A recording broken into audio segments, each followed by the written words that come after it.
அதிகாரம் 28. எப்பிராயீமுடைய வெறியரின் பெருமையான கிரீடத்துக்கு ஐயோ! மதுபானத்தால் மயக்கமடைந்தவர்களின் செழிப்பான பள்ளத்தாக்குடைய கொடுமுடியின் மேலுள்ள அலங்கார ஜோடிப்பு வாடிப்போகும் புஷ்பமே! இதோ திராணியும் வல்லமையும் உடைய ஒருவன் ஆண்டவரிடத்தில் இருக்கிறான்.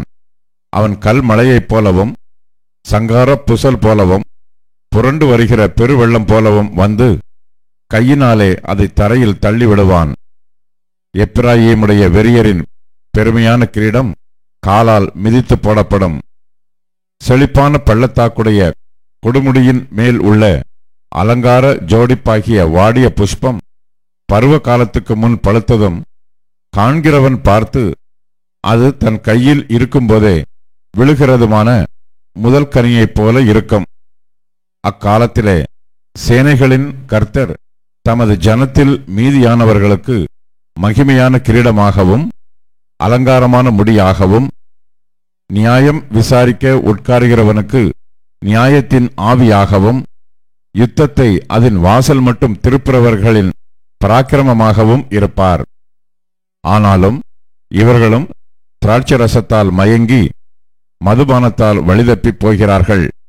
ஆசாரியனும் தீர்க்கதரிசியும் மதுபானத்தால் மதிபயங்கி திராட்சரசத்தால் விழுங்கப்பட்டு சாராயத்தினால் வழிதப்பி தீர்க்க தரிசனத்தில் மோசம் போய் நியாயம் தீர்க்கிறதில் இடறுகிறார்கள். போஜன பீடங்களெல்லாம் வாந்தியினாலும் அசுத்தத்தினாலும் நிறைந்திருக்கிறது. சுத்தமான இடமில்லை. அவர் யாருக்கு அறிவை போதிப்பார்? யாருக்கு உபதேசத்தை உணர்த்துவார்? பால் மறந்தவர்களுக்கும் முலை மறக்கப்பண்ணவர்களுக்குமே.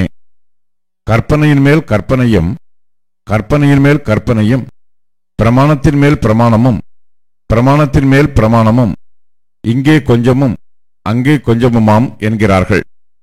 பரியாச உதடுகளினாலும் அந்நிய பாஷைகளினாலும் இந்த ஜனத்தோடே பேசுவார். இதுவே நீங்கள் இளைத்தவனை இளைப்பார பண்ணத்தக்க இளைப்பாறுதல், இதுவே ஆறுதல் என்று அவர்களோடே அவர் சொன்னாலும் கேட்க மாட்டோம் என்கிறார்கள். ஆதலால் அவர்கள் போய் பின்னிட்டு விழுந்து நொறுங்கும்படிக்கும் சிக்குண்டு பிடிபடும்படிக்கும் கர்த்தருடைய வார்த்தை அவர்களுக்கு கற்பனையின் மேல் கற்பனையும் கற்பனையின் மேல் கற்பனையும் பிரமாணத்தின் மேல் பிரமாணமும் பிரமாணத்தின் மேல் பிரமாணமும் இங்கே கொஞ்சமும் அங்கே கொஞ்சமுமாக இருக்கும். ஆகையால் எருசலேமில் உள்ள இந்த ஜனத்தை ஆளுகிற நிந்தனைக்காரரே, கர்த்தருடைய வார்த்தையை கேளுங்கள். நீங்கள் மரணத்தோட உடன்படிக்கையும் பாதாளத்தோட ஒப்பந்தமும் பண்ணினோம். வாதை பெருவெள்ளமாய் புரண்டு வந்தாலும் எங்களை அணுகாது. நாங்கள் பொய்யை எங்களுக்கு அடைக்கலமாக்கி மாயையின் மறைவிலே வந்து அடைந்தோம் என்கிறீர்களே. ஆதலால் கர்த்தராகிய ஆண்டவர் உரைக்கிறதாவது, இதோ அஸ்திபாரமாக ஒரு கல்லை நான் சீயோனிலே வைக்கிறேன். அது பரீட்சிக்கப்பட்டதும் விலையேறப்பட்டதும் திட அஸ்திபாரம் உள்ளதுமான மூலைக்கல்லாய் இருக்கும். விசுவாசிக்கிறவன் பதறான். நான் நியாயத்தை நூலும் நீதியை தூக்கு நூலுமாக வைப்பேன். பொய் என்னும் அடைக்கலத்தை கல்மலை அழித்துவிடும். மறைவிடத்தை ஜலப்பிரவாகமும் அடித்து கொண்டு போகும். நீங்கள் மரணத்தோடு செய்த உடன்படிக்கை விருதாவாகி நீங்கள் பாதாளத்தோடு செய்த ஒப்பந்தம் நிற்காதே போம். வாதை புரண்டு வரும்போது அதன் கீழ் மிதிக்கப்படுவீர்கள். அது புரண்டு வந்த மாத்திரத்தில் உங்களை அடித்து கொண்டு போம். அது நாள்தோறும் இரவும் பகலும் புரண்டு வரும். அதை பற்றி பிறக்கும் செய்தியை கேட்பதும் சஞ்சலத்தை உண்டாக்கும். கால் நீட்ட படுக்கை நீளம் போதாது, மூடிக்கொள்ள போர்வையின் அகலமும் போதாது.